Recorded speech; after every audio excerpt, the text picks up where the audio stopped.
మనిషిలో అసమానతలు ఉన్నప్పుడు అవి మనిషికి తప్పకుండా కీడే చేస్తాయి. నేను ఇంకో రకంగా అంటాను, మనలో ఇన్కాంగ్రిటీస్ అంటే మనలో పగుళ్ళు ఉన్నాయి, మనిషిలో పగుళ్ళు ఉన్నాయి. మీరు గోడకు క్రాక్ వస్తే ఏం చేస్తారు? పెయింటర్ని తీసుకుని వస్తే గోడ క్రాక్కు వాడు పుట్టి పెడతాడు. మన బాడీకి క్రాక్ వచ్చింది అనుకోండి, డాక్టర్ దగ్గరికి పోతే ఆయన పట్టి కడతాడు. మరి మన హృదయానికే క్రాక్ ఉంది, ఇప్పుడు ఏం చేద్దాం? గోడ క్రాక్ ఏమో పుట్టి, బాడీ క్రాక్ ఏమో పట్టి, హృదయానికి క్రాక్ వస్తే ఇంటిగ్రిటీ అంటాను నేను. ఆ ఇంటిగ్రిటీ లేకపోతే మన హృదయము ఆ పగుళ్లతోనే ఉండిపోతుంది. మన దేహానికి మన హృదయానికి సంబంధం తెగిపోతుంది, మన ఆత్మకు మన శరీరానికి సంబంధం తెగిపోతుంది. ఒకసారి నాతో ఆలోచించండి, ఆదాము అవ్వలు పాపము చేయక ముందు ఎలా ఉన్నారు అండ్ తర్వాత మనం ఇప్పుడు ఎలా ఉన్నాం? ఆదాము అవ్వలు సంపూర్ణంగా ఉన్నప్పుడు, యథార్థవంతులుగా ఉన్నప్పుడు, వారి ఆత్మ వారి శరీరము అన్ని విషయాల్లో ఏకీభవం కలిగి ఉన్నప్పుడు, ఫర్ ఎగ్జాంపుల్ ఆదాము అన్నాడు అవ్వతో, మనం ఇద్దరం ఈ రోజున ఉపవాసం ఉందాం. వారి శరీరము కూడా పూర్తిగా వారి యొక్క ఆత్మతో సహకరించింది. వారి శరీరము ఉదయము బ్రేక్ఫాస్ట్ కావాలి అనలేదు, లంచ్ టైంలో లంచ్ అనలేదు, రాత్రి డిన్నర్ అనలేదు. మీరు ఉపవాసం చేసినప్పుడు ఏం చేస్తుంది మీ శరీరం? మీ ఆత్మ అంటుంది ఉపవాసం ఉందాం, దేహం అంటుంది బాగా తిందాం. Yes or no? ఎందుకంటే మనకు కనెక్షన్ తెగిపోయింది, వారికి ఆ కనెక్షన్ ఉంది. వారు పరిశుద్ధంగా ఉందామంటే వారి శరీరం కూడా పరిశుద్ధంగా ఉండేది. కానీ మనము అలాంటి స్థితిలో లేము. వారికి ఆ యొక్క యథార్థత పుట్టుకతోనే ఉండింది, కానీ మనం క్రీస్తులోనికి వచ్చిన తర్వాత దాన్ని పెంచుకోకపోతే అది మనకు ఉండదు. సో మన ఆత్మకు మన శరీరానికి మధ్యలో పొంతన లేకుండా పోవడానికి కారణం ఏంటంటే యథార్థత లేకపోవడమే. అందుకనే చూడండి, క్రైస్తవులు వారి యొక్క ఆత్మ దేవుణ్ణి మహిమపరచమంటే శరీరము నిన్ను నీవు హెచ్చించుకోమంటూ ఉంటుంది. ఆత్మ దేవుణ్ణి ప్రేమించమంటే శరీరము నిన్ను నీవు ప్రేమించుకోమంటుంది. ఆత్మ పరిశుద్ధంగా బ్రతుకు అంటే కాస్త సుఖం అనుభవిస్తే ఏం పర్వాలేదు అని శరీరం అంటుంది.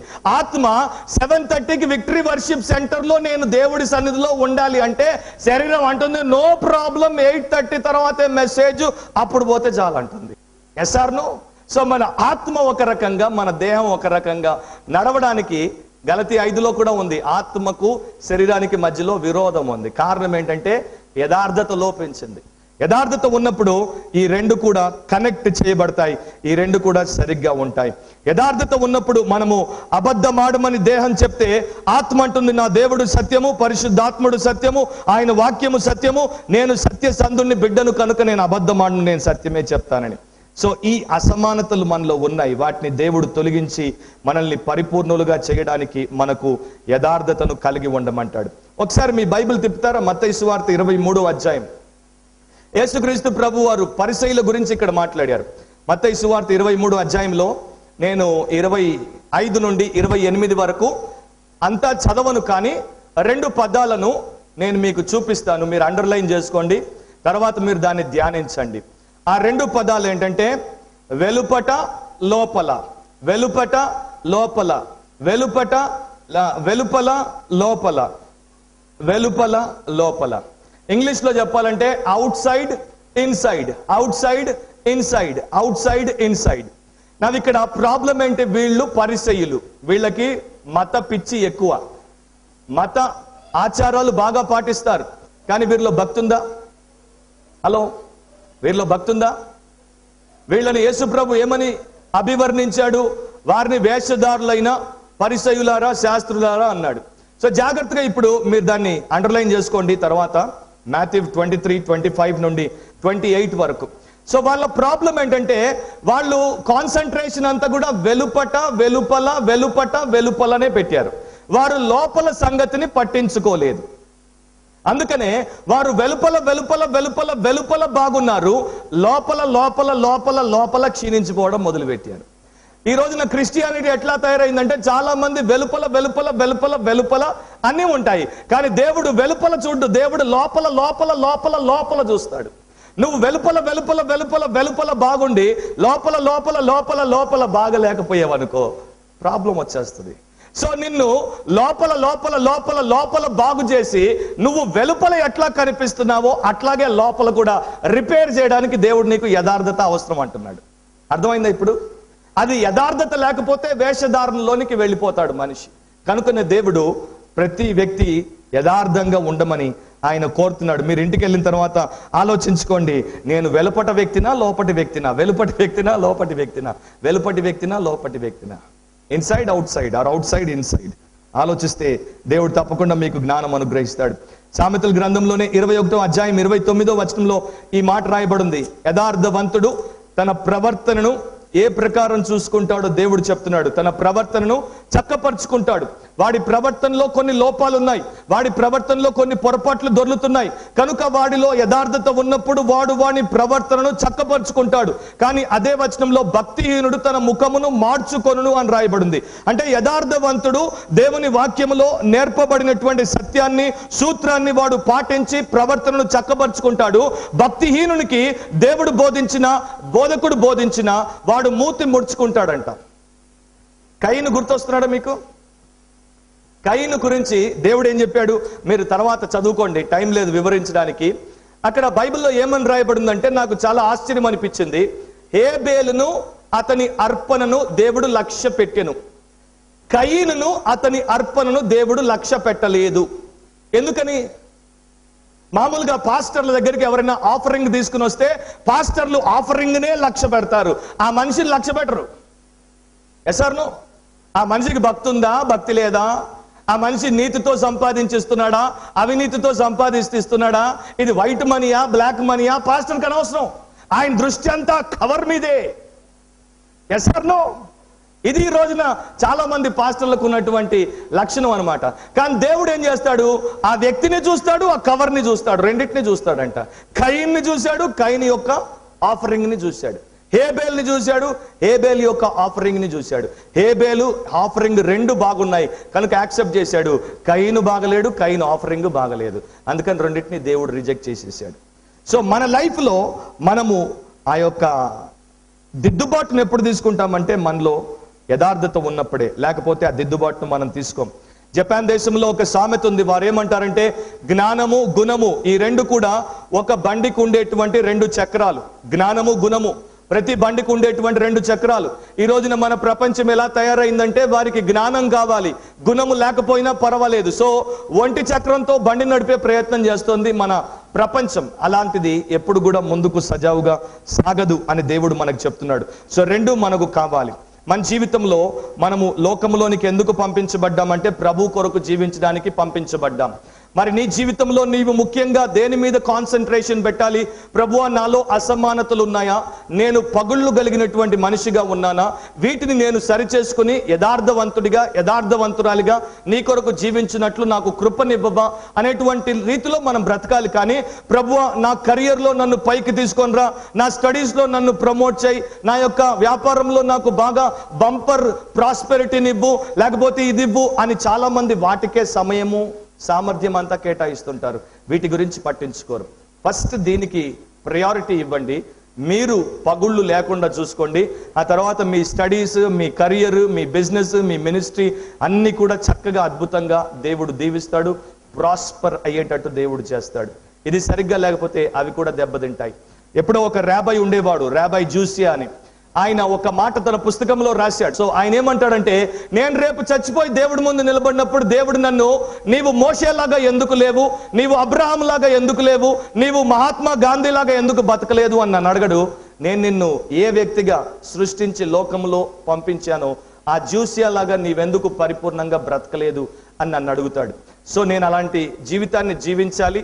దేవుడు నాకు ఇచ్చిన తలాంతును, సామర్థ్యాన్ని, మేధస్సును ఆయన మహిమకు, ఇతరుల మేలు కొరకు వాడాలి అంటే నాలో యథార్థత ఉండాలి అని అంటాడు. సో ప్రియులారా, మీరు ఒకసారి ఆలోచించండి, అలాంటి యథార్థతతో మనము జీవించగలుగుతున్నామా? అలాంటి స్థితిలో మనము ఉన్నామా? అగస్టిన్ భక్తుడు అంటాడు, నాకు నేనే పెద్ద సమస్యగా మారిపోయాను అని. ఆ మాట మధ్య వయసులో అన్నాడు. ఎందుకంటే ఆయన జీవితంలో కూడా ఒడిదొడుకులను చూసిన తర్వాత అన్నాడు, నాకు నేనే పెద్ద సమస్యను. మీకు మీరే పెద్ద సమస్యగా తయారైనప్పుడు ఆ సమస్యను పరిష్కరించుకోవాలా, పరిష్కరించుకోకూడదా? Yes or no? మన ప్రాబ్లంని మనం సాల్వ్ చేసుకోవాలి. మనమే ప్రాబ్లం అయితే దాన్ని మనం తప్పకుండా సాల్వ్ చేసుకోవాలి. ఆ సొల్యూషన్ ఏంటో దేవుడు ఇచ్చినప్పుడు దాన్ని మనం వినియోగించుకోవాలి. మూడో పాయింట్ ఏంటంటే మనకు అది ఏం చేస్తుంది దాని గురించి చూడకముందు ఒక మాట ఇక్కడ చెప్తాను. మీరు హోల్సమ్మా హోల్సేలా? హోల్సమ్ క్రిస్టియనా, హోల్సేల్ క్రిస్టియనా? హోల్సమ్ అంటే పరిపూర్ణమైనటువంటి క్రైస్తవుడు, హోల్సేల్ అంటే చాలా తక్కువ ధరకు అమ్ముడుపోయే క్రైస్తవుడు. మనకు తెలుసు హోల్సేల్ రీటైల్ ఏంటో. రీటైల్ అంటే ఎక్కువ రేటు, హోల్సేల్ అంటే తక్కువ రేటు.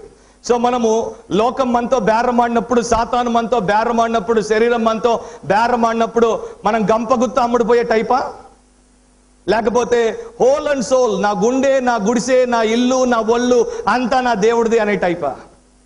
ఏ టైపు?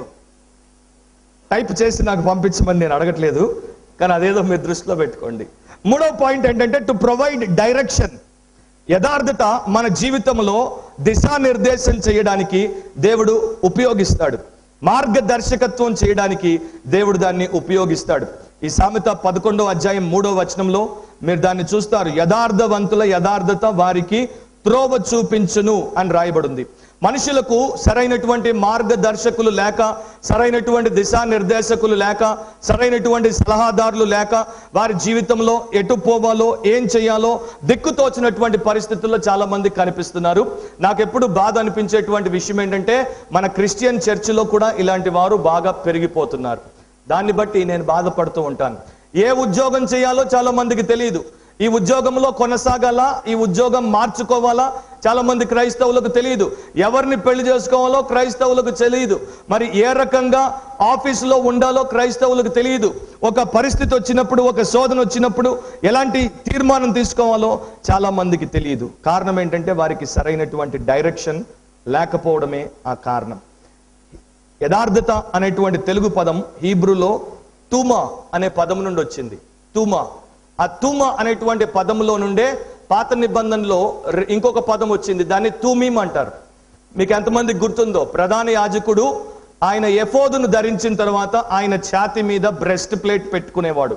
న్యాయ విధాన పథకం అంటారు దాన్ని.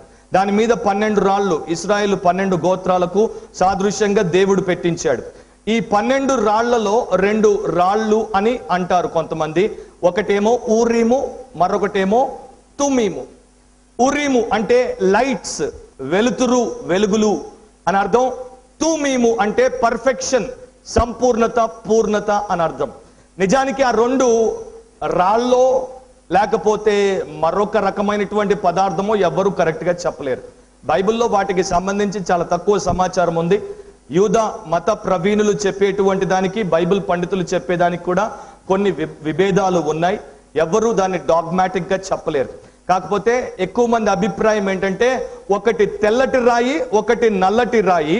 కీలకమైనటువంటి విషయాల్లో దేవుడి యొక్క చిత్తమేంటో తెలుసుకోవడానికి ప్రధాన యాజకుడు వాటిని వినియోగించి ఆ చిత్తమును తెలుసుకొని ప్రజలకు చెప్పేవాడు అని అంటారు. సో అది ఏమైనప్పటికీ తూమీం అనేది డైరెక్షన్ కొరకు ఇవ్వబడింది. నావి తూమీం అనేటువంటి పదములో నుండే తూమా, యథార్థత అనేటువంటి పదం వచ్చింది. సో ఎవరికి యథార్థత ఉంటుందో వారు దేవుడు సన్నిధికి వచ్చినప్పుడు దేవుడు వారికి సరైనటువంటి డైరెక్షన్ ని ఇస్తాడు అనేది దాని ద్వారా మనం అర్థం చేసుకోవాలి. చాలా మంది ప్రార్థన చేస్తారు, కానీ ప్రార్థనలో దేవుని చిత్తాన్ని తెలుసుకోలేకపోతున్నారు. కారణం ఏంటి అని అప్పుడప్పుడు కొంతమంది నన్ను అడుగుతుంటారు. వెరీ సింపుల్, బైబిల్లో నేను నేర్చుకున్నదే వారికి చెప్తాను. నేను మిమ్మల్ని కూడా అడుగుతాను ఒక ప్రశ్న. మీరు ప్రార్థన చేసినప్పుడు ఇంటిగ్రిటీతో ప్రార్థన చేస్తారా, లేకపోతే ప్రార్థన చేసినప్పుడు క్యూరియాసిటీతో ప్రార్థన చేస్తారా? మీ prayer is it based on integrity or is it based on curiosity? ఎందుకన్నాను? కుతూహలంతో ప్రార్థించేవారు ఎలా ప్రార్థిస్తారంటే, ప్రభువా నాకు ఈ కష్టం వచ్చింది, దీంట్లో నీ చిత్తం ఏంటో చెప్పు, నాకు నచ్చితే చేస్తా. ఇది క్యూరియాసిటీ ప్రేయర్ అన్నమాట. సో డైరెక్షన్ దేవుడు ఇచ్చినా కూడా ఈయనకు నచ్చితే దాన్ని ఫాలో అవుతాడు, లేకపోతే దాన్ని పక్కన పెట్టేస్తాడు.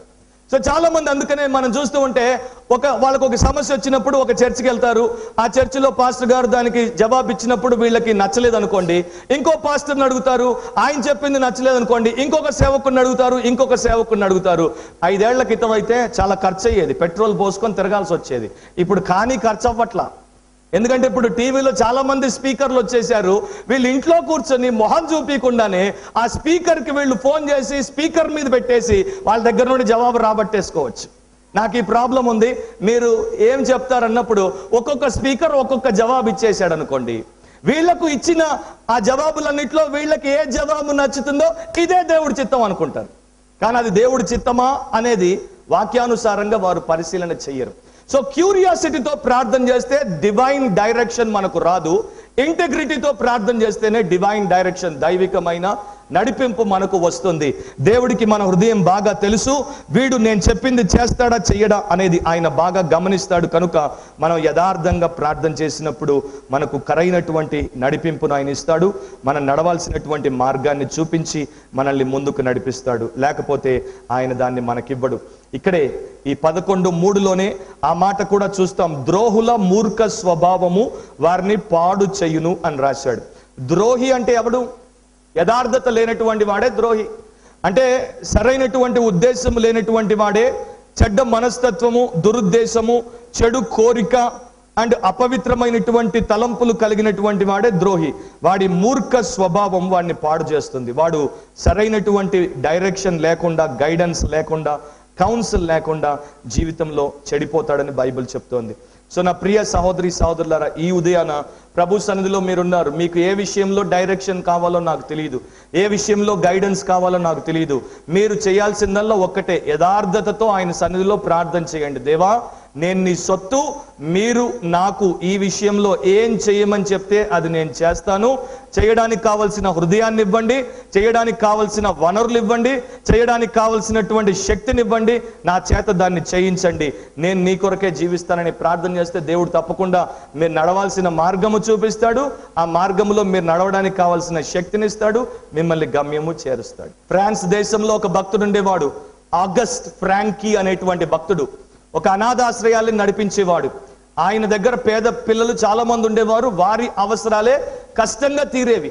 సో ఒక రోజున ఒక పేద విధవరాలు ఆయన దగ్గరికి వచ్చి, అయ్యగారు, నాకు ఒక బంగారు, వారు ఆ రోజుల్లో బంగారు కాయిన్ ని డ్యూకాట్ అనేవారు, సో నాకు ఒక గోల్డెన్ డ్యూకాట్ ఇవ్వండి, నాకు చాలా అవసరం ఉంది అని చెప్పినప్పుడు ఈయన ఆమెను ఇవ్వలేనని చెప్పాడు. ఆమె పోకుండా మరలా అడుగుతుంటే, నేను ఇవ్వలేను, నాకే అవసరం ఉంది అన్నాడు. ఇక ఆమె కన్నీరు కార్చడం మొదలు పెడితే అప్పుడు ఆమె ముఖాన్ని చూడలేక చెప్పాడు, కాసేపు ఆగండి, నేను లోపలికి వెళ్ళి ప్రభు సన్నిధిలో ప్రార్థన చేస్తాను, ఆయన చిత్తం ఏంటో తెలుసుకొని వచ్చి మీకు చెప్తానని ప్రార్థన చేశాడు. అయితే ఆగస్ట్ ఫ్రాంకీ క్యూరియాసిటీతో ప్రార్థన చేయలేదు, ఇంటిగ్రిటీతో ప్రార్థన చేశాడు. ప్రభువా, నా దగ్గర ఉన్నది ఒకే ఒక గోల్డెన్ డ్యూకెట్, ఇది ఆమె అడుగుతోంది, ఆమెకి ఇవ్వనా లేకపోతే పిల్లల పోషణ కొరకు వాడనా? నీవు నీ చిత్తం ఏది చెప్తే అది చేస్తానని ప్రార్థన చేసినప్పుడు పరిశుద్ధాత్మ దేవుడు అన్నాడంట, మొదట ఆమె అవసరాన్ని తీర్చు, ఆమెకిచ్చి పంపించు అని. సో సిన్సియర్గా ప్రార్థన ముగించి బయటకు వచ్చాడు, దాన్ని తీసి ఆమె చేతిలో పెట్టాడు, ప్రభు ఇవ్వమన్నాడు, తీసుకోపోమని పంపించేశాడు.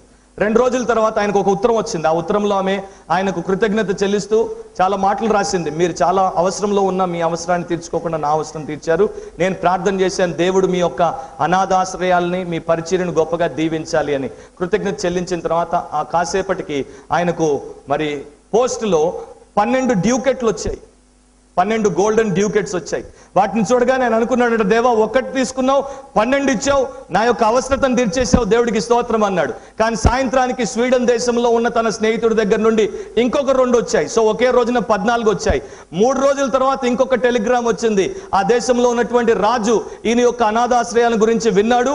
అనాథాశ్రయానికి 500 గోల్డెన్ డ్యూకెట్స్ పిల్లల యొక్క పోషణ కొరకు, వారి యొక్క బాగోగుల కొరకు పంపిస్తున్నాడు అని. సో ఒక్కటి ఇవ్వగానే ఎన్ని వచ్చాయి? 514 వచ్చాయి. నా మీరు కూడా నేను 100 ఇస్తే నాకు 10,000 లాటరీ వస్తుంది అనుకోకండి, ఇది లాటరీ సిస్టమ్ కాదు, ఇక్కడ ఇంటిగ్రిటీ అన్నమాట. దేవుడు మనకి ఎంత ఇవ్వాలో అంత ఇస్తాడు, మనకు సరిపడా ఇస్తాడు, తృప్తిపడా మనం అనుభవించేటట్టు ఇస్తాడు. కాకపోతే మన యథార్థతను పరీక్షించినప్పుడు మన యథార్థతను మనం పాస్ అయ్యే వారంగా ఉంచుకోవాలనేది ఆయన కోరుకుంటున్నాడు. అదొక్కటి మాత్రం మనం ఎప్పుడు విడిచిపెట్టకూడదు.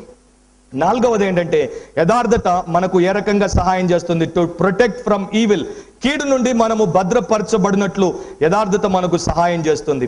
ఈ లోకంలో అనేక రకాలైనటువంటి శోధనలకు మనం గురైనప్పుడు, అనేక రకాలైనటువంటి చెడు ఆకర్షణలకు మనం గురైనప్పుడు మనం తట్టుకోగలగాలి, స్థిరంగా ప్రభు మార్గంలో నడుచుకోవాలి, పవిత్రతను కాపాడుకోవాలంటే మనకు తప్పకుండా వాక్యపరమైనటువంటి యథార్థత అవసరం. అది మనలో ఉన్నప్పుడు మనము చెడిపోకుండా, పడిపోకుండా, పతనమైపోకుండా దేవుడు మనల్ని కాపాడుతాడు. నా లైఫ్లో నేను చూశాను, చాలాసార్లు వ్యాపారస్తులు నాకు ఎక్కువ డబ్బు ఇచ్చినప్పుడు నేను దాన్ని తీసుకుని వెళ్ళిపోతే నేను దొంగగా మారిపోయేవాడిని, నేను దాన్ని జోబులో పెట్టుకుంటే అవినీతి పరుడిగా ఉండేవాడిని. కానీ దాన్ని తిరిగి ఇవ్వడం ద్వారా ఆ యథార్థత నాకు డబ్బునిచ్చేయమంది, శీలాన్ని కాపాడుకోమంది. సో దాని ద్వారా యథార్థత ఉండడం ద్వారా ఏం జరిగిందంటే శీలాన్ని పోగొట్టుకోకుండా దేవుడు సహాయం చేశాడు. మీరు కూడా అలాంటి అనుభవాలు బహుశా కలిగి ఉండొచ్చు. మనము ఇతరులకు ఎప్పుడూ అన్యాయం చేయకూడదు. మనం అన్యాయం అయినా పర్వాలేదు, కానీ మనం నష్టపోయినా పర్వాలేదు, కానీ మన ద్వారా ఎవడు నష్టపోకూడదు అనేటువంటి సిద్ధాంతాన్ని మనం కలిగి ఉన్నప్పుడు మనం ఎప్పుడూ రాజీ పడము, కక్కుర్తి పడము, ఒత్తిడి కింద లొంగిపోము, దేవునికి వ్యతిరేకంగా పాపము చెయ్యము. ఒక పాస్టర్ గారు ఒక ప్లేస్కి వచ్చి కార్ పార్కింగ్ దొరకకపోతే కారు పార్క్ చేసి పైన నోట్ పెట్టాడంట, ఈ బ్లాక్ చుట్టూ 10 చక్కర్లు కొట్టాను, ఒక్క పార్కింగ్ స్లాట్ దొరకలేదు, నా అపాయింట్మెంట్ టైం అయిపోతుంది, ఇక్కడ పార్క్ చేసి వెళ్ళకపోతే అపాయింట్మెంట్లో నేను ఫెయిల్ అయిపోతాను, నా యొక్క అపరాధమును క్షమించుము అని రాశాడు. కాసేపు అయిన తర్వాత బయటకు వచ్చి చూస్తే ఆ నోటు తీసేసి ఇంకొక నోటు పెట్టుందంట, నేను ఇక్కడ పోలీసు ఆఫీసర్ను, ఈ బ్లాక్ చుట్టూ 10 సంవత్సరాలుగా చక్కర్లు కొడుతున్నాను, నీవు తప్పు చేశావు, నేను నీకు టికెట్ ఇచ్చి ఫైన్ వేయకపోతే నా ఉద్యోగం పోతుంది, నన్ను శోధనలోనికి తేకుము అన్నాడంట ఆయన. సో మనము అలా వాడుకోవడానికి వీల్లేదు. దానికి పైపెచ్చు ఇది మనము అలాంటి విషయాల్లో పడిపోకుండా కాపాడుతుందని దేవుని వాక్యం మనకు చెప్తోంది. ఆదికాండం 20వ అధ్యాయంలో చదువుకోండి. అబ్రహాము అబద్ధమాడాడు, శారా అబద్ధమాడింది. ఒక రకంగా సగం సత్యం చెప్పారనుకోవాలి. అది చెప్పినప్పుడు అబీమెలెకు శారాను తన ఇంట చేర్చుకున్నాడు.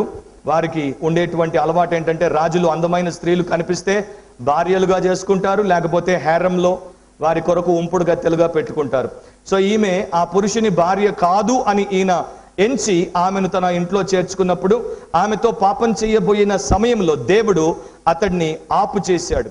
ఆపు చేసినప్పుడు ఆదికాండం 20వ అధ్యాయం 5వ వచనంలో ఈ మాట ఉంది, మరియు ఆమె కూడా అతడు నా అన్న అనెను, నేను చేతులతో ఏ దోషము చేయక యథార్థ హృదయంతో ఈ పని చేసినను అబీమెలెకు దేవుడికి చెప్పినప్పుడు దేవుడిచ్చిన మాట జవాబు ఎంత అద్భుతంగా ఉంది చూడండి.